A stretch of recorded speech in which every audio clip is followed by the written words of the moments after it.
చేశారు, ఈ బట్ట యొక్క ఇదేంటి, మీరు మీ కుటుంబం ఏ విధంగా కష్టపడుతున్నారు అనేది తెలిస్తే ప్రపంచంలో కొనడానికి ఏమాత్రం కూడా వెనుకాడే పరిస్థితి లేదు. 10 రూపాయలు ఎక్కువ పెట్టుకుంటారు. అందుకే దీన్ని ట్రేసబిలిటీ అంటున్నారు. అది కూడా ఇంట్రడ్యూస్ చేయమన్నాను. ఈ ఎకో సిస్టమ్ మొత్తం మీరు చేనేత కార్మికుడు దగ్గర నుంచి, మీ డిజైన్ దగ్గర నుంచి వినియోగదారుడి వరకు ఒక పద్ధతి ప్రకారం చేయగలిగితే నాకు ఏమాత్రం అనుమానం లేదు, ఇప్పుడు వచ్చే ఆదాయాన్ని 2 సుజావుగా చేసే అవకాశం వస్తుందని మరొక్కసారి మీ అందరికీ హామీ ఇస్తున్నా. దానికి ఇప్పటికే మీరు చూస్తే ఈ సంవత్సరం 1 ప్రోడక్ట్ 1 డిస్ట్రిక్ట్ కింద మన వాళ్ళు చాలా బాగా పనిచేశారు. 9 అవార్డులు వచ్చాయి. అందులో 3 చేనేత పరిశ్రమకే రావడం చాలా సంతోషం అని చెప్పి కూడా నేను మీకు తెలియజేస్తున్నా. ఈరోజు ఇంకొక పక్కన మీరంతా కూడా open network for digital commerce కింద ONDC కింద చేనేత ఉత్పత్తుల మార్కెట్ విస్తరిస్తున్నాం. ఇప్పటికే 2000 చేనేత ఉత్పత్తులు ఇందులో నమోదైనాయి. ఇంకొక పక్కన మీరు ఒకసారి చూస్తే 1 డిస్ట్రిక్ట్ 1 ప్రోడక్ట్ ఇప్పుడే చెప్పాను. ఇంకొక పక్క వెంకటగిరి, మంగళగిరి, ఉప్పాడ, కాళహస్త్రి, రాజాంలో 74 కోట్ల రూపాయలు ఖర్చు పెట్టి క్లస్టర్స్ కూడా ఏర్పాటు చేస్తున్నాం. ఇందులో 1374 మంది పనిచేసే అవకాశం వస్తుంది. అమరావతిలో హ్యాండ్లూమ్ మ్యూజియం కూడా ఏర్పాటు చేస్తామని చెప్పి నేను మీకు తెలియజేస్తున్నా.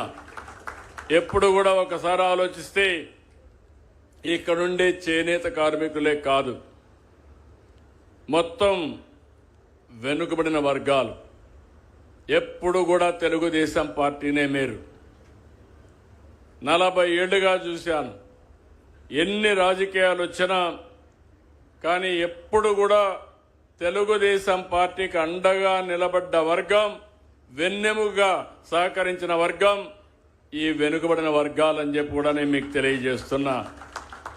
ఇవన్నీ చూసినప్పుడు మాకు ఒక బాధ్యత ఉంది. మీ వల్లనే అధికారంలో ఉన్నాం. సుదీర్ఘంగా రాజకీయాల్లో అధికారం వచ్చే పరిస్థితి వచ్చింది.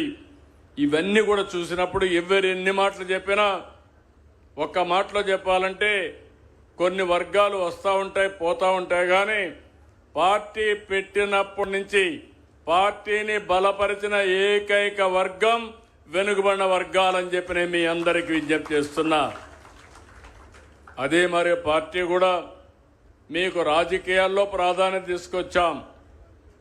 ఎన్టీ రామారావు గారు తెలుగుదేశం పార్టీ పెట్టక మునుపు వెనుకబడిన వర్గాలు నామమాత్రంగా రాజకీయాల్లో ఉండేవాళ్ళు. ఈరోజు నేను గర్వంగా చెప్పగలుగుతున్నాను, తెలుగుదేశం పార్టీ ఎప్పుడు అధికారంలో ఉన్నా అగ్రభాగాన్ని నిలబెట్టిన వర్గం ఈ వెనుకబడిన వర్గాలు. 34% స్థానిక సంస్థల్లో రిజర్వేషన్లు పెడితే గత ప్రభుత్వం 24%కు తగ్గించారు.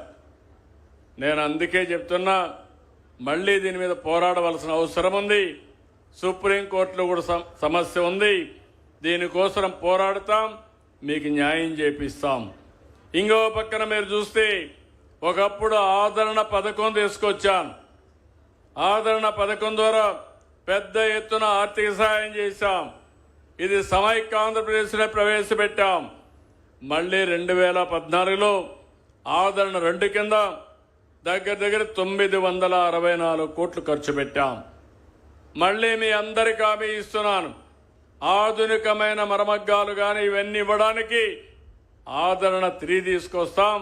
మీకు న్యాయం చేసే బాధ్యత ఈ ప్రభుత్వాన్ని చెప్పి కూడా నేను మీకు తెలియజేస్తున్నా. ఇదే కాకుండా ఈరోజు మీరు చూస్తే దేవాలయాల్లో పనిచేసే నాయీ బ్రాహ్మణులకి 15,000 నుంచి 25,000 పెంచాం. చేనేత నేతనులకు పెంచినట్టే సెలూన్లకి 150 యూనిట్ల నుంచి 200 యూనిట్లు ఉచిత కరెంటుకు ఏర్పాటు చేశాం. దీనివల్ల దగ్గర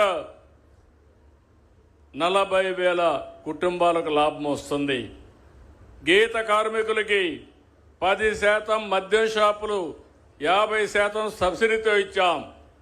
ఇప్పుడు బార్లు వస్తే బారుల్లో కూడా 10% వాళ్ళకి రిజర్వ్ చేశాం. మత్స్యకారులకు 217 జీవోను రద్దు చేశాం. అదే మరి మత్స్యకారుల సేవలో 20,000 రూపాయలు ఒక్కొక్క కుటుంబానికి మొన్నే డబ్బులు ఇచ్చాం. 259 కుటుంబాలకు ఇచ్చాం.